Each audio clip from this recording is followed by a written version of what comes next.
How do animals help us? Animals are a gift of nature to us. They contribute a lot to human lives. It is tough to imagine life without animals. They provide humans with food, clothing, and even medicine.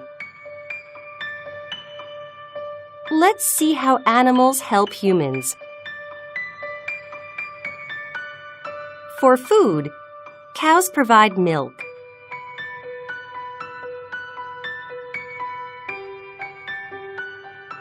For work and transport, horses pull carts. In deserts, camels are used for transport. Service animals. Dogs help people with a disability or specific needs. For medical testing, smaller animals like rats, mice, or rabbits are used for medical purposes.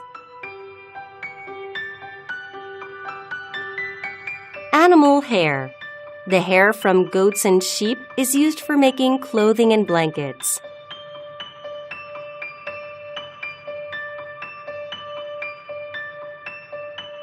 For safety, canaries sense harmful gas.